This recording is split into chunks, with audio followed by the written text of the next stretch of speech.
Hello and welcome to a Smurd P video, and we are looking at Transformers Legacy United Armada Universe Tidal Wave. Now this was a figure, so when I was collecting Armada figures, around 2005, 2007, I always wanted this one. It was always the hardest one to get, so I am pleasantly very happy that they have re-released this. Don't get me wrong, I don't keep Transformers now, mainly because I don't have the space. If I had the space, I would be keeping this bad boy and all the Armada ones in particular, because that was my favorite Cybertron universe of the trilogy. That was always my favorite series off the three. In terms of this box art, absolutely stunning. The only thing that I could perhaps gripe about is I would have liked more Armada characters on here. You know, you've got like Wheelie and some of the headmasters, which I thought was a bit bizarre. Now I'm doing this freehand because the box is so big and the figure's so big, so there may be some wobbling going on. I will try to keep everything as clear as possible. So artwork on the side there, and then just turning around the back. So you've got the main robot mode, you've got a base mode as well, you've got the mode that combines with Galvatron or Megatron, depending on which Armada figure you have. I have neither, so I'm going to put the caveat now. I do apologize. I really did try and get that figure as well, but it just hasn't panned out. So I'm really sorry. I'm not going to be able to show you how that combines, but I'm sure there are plenty of reviewers out there that have done. So if that's a no-go, I'm sorry that I wasn't able to achieve that. Then the standard base one, which was standard for Tidal Wave, and then the one where he split into three. And then on this side, if I can turn this, you have a Galvatron on the side, just like that. And you can probably open that up, and that just all goes very well together. So without ado, let's bring out Tidal Wave. Okay, so here is Tidal Wave out of the box, and as expected, he's quite nice, but it is the usual type of looking Titan we have come to expect. I guess the thing for me will be how the art mode looks, how successful that is. But if, you know, I think this looks pretty nice. I think it's a nice size. Bear in mind what Megatron probably comes up to about here. Optimus in his Super Link mode perhaps comes up to here. It's still a reasonable size in my opinion. I think you could go much bigger, maybe a HasLab bigger, but this will probably do a job for a lot of collectors, especially if the base mode looks as good as I think it's going to look. That is going to be a caveat. So the head looks very, very nice. You've got the nice eyes. It would have been nice to have a bit of movement on the mouth, maybe a bit of articulation, because it is a big enough head for that to be achieved. But, you know, and it is a more expensive figure. This usually retails for around 200, which I think put a lot of people off. And I think recently I've seen it dropped a little bit. I've only bought it because I got it on a decent deal. So that would be the only reason I'd buy this. I actually haven't brought Nemesis because I haven't been able to get it. And remember, those offers around December usually do come out favoring the fans, or those that have waited, in terms of some of these Titans. So some of them people were lucky enough to get, for example, a couple of years I got Metroplex for a hell of a cheap price. Nemesis, I completely missed the boat completely with that, which I'm obviously disappointed, because I really did actually wanted to review that, because obviously I reviewed the Arc, and obviously, you know, I still like G1 quite a bit. So he has nice guns, and they do move around and fall off. That's always good as well. I was going to make perhaps a joke about their position. I don't think I'll be making that now, but they are in positions where you can make crude jokes if you like. So I think the colors are great, and he just looks very, very solid. Maybe a little bit too solid, perhaps. And then if you turn it around to the back, it's quite nice and neat, which I do really appreciate. Nice and neat, which looks good. So the robot mode is fantastic. So we're going to try and do articulation. This is going to be a bit more difficult, and I may fumble a bit, but let's give it a shot, right? So, as mentioned, articulation may be a bit hit and miss, but I will give this a go. So the head can go all the way around nice and easy, but there is no movement up and down, which is a tad bit disappointing. Try and get my light so you can actually see. The arm has a ratchet that you can go all the way around. You can lift up like so, which is very, very nice. And then it has a single there. And then the hand's a bit weird because it's what you split out for the transformation. So it is a little bit bizarre. Or you can lift that bit up as well if you like. There is no movement on the waist.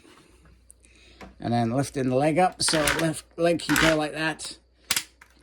You can lift the skirt up and go forward as well as back. There is a swivel on the thigh like so. And you can lift up like so, very, very nicely. And then there is a little bit of lefty and righty, and an upsy and a downsy on the leg. So like I said, bit hit and miss. That bit was never going to be as smooth as I can do with smaller bots because it's more difficult. It's more difficult for me to get into the position with the camera stands that I have. So without ado, I'm going to go do the first transformation. So as expected, I think they've done a hell of a job, even just with phase 1 of transformations, which is the 3 in separate bits, which used to happen quite a bit. You used to split into 3 bits and attack from all points of view. So I can't remember whether it's sky, sea, I guess land. I guess I could be completely wrong in terms of that, but I always did like it. It's been a while since I watched Armada, so don't hate on me, please. So I think they've done a hell of a job. I love the Decepticons and the landing bit for ships going on there. I think that looks awesome. And then you've got this beautiful piece in the middle, which looks very, very cool. And then the final piece there. So they all look absolutely incredible, and I'm looking forward to what I'm about to witness, which I think is all of them combined to make that big, great big ship on the sea that Tidal Wave was. But yeah, this is grand, absolutely grand, and I've got to take my hats off to Hasbro. Fabulous job, absolutely fabulous. Okay, here is the ship combined, and wow, this looks beautiful. And if I remember right, this just used to hover over them and then also land in the sea, etc. Just going down here, I'm not sure how well you can see. You get a couple guns in there. Very, very easy to combine with the other pieces. I think the only thing that I had to think about a couple times was this. But yeah, just look at that. Just the guns on there, just ready to start shooting Autobots. I tell you what, this was probably the most feared Transformer in the Armada verse. The only problem was that he wasn't too clever. I tell you what, if Tidal Wave was clever, he would have been an absolute menace to the Autobots. And I don't remember if they ever managed to get a bot similar size to him. I don't think that ever happened in this series. I think the only thing that they managed to pull off was Artemis would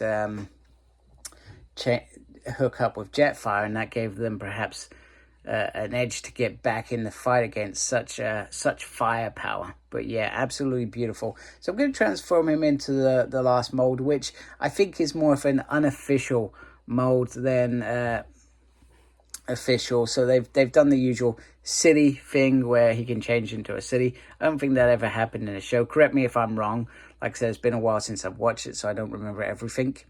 So, but I don't remember that happening. I remember this being the ultimate base, and then he would separate it out to suit whatever needs he needed. So let's do the final base anyway.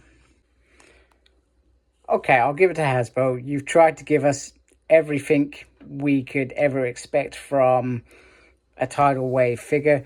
Even something like this, a city mode, which we weren't expecting, but it acts as a nice little dock, I guess, for Decepticons to use and rally behind. Of course, it helps if things stay in the right position.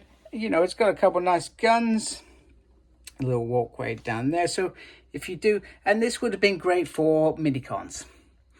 except we don't seem to be getting minicons, which is very disappointing. But yeah, I think it's pretty decent.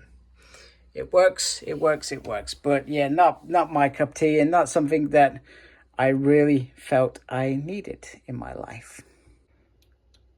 And then the final bit of magic is you can take the smaller pieces from the arms and the legs, and you can create small pieces of the ship split up. So you've got like a mini version for, you know, doing whatever it is you do on camera. So I think that is pretty darn impressive of Hasbro. I have nothing but praise for Hasbro with this figure.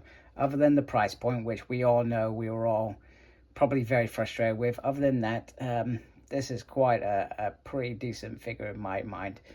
And once again, I can only apologize that I wasn't able to get a Megatron or a Galvatron to show that last bit with, because I've had a look and it looks awesome. So damn cool, man. So a very simple wrap up. This is a top-notch figure in my mind. I think it does everything I want it to do. Personally, let me know if there was something that you felt was missed from this figure. You know, it's a beautiful figure in my mind, so it's a no-brainer in getting it. But I do suggest you wait until such an opportunity that it isn't a ridiculous price. Anyway, hope you like my video. If you do, please do support my channel by subscribing. Really appreciate that. Thank you for taking the time to watch this video. Really appreciate it. Make sure you look after yourself. Very important these days. And as always, embrace geekiness. Take care. Goodbye.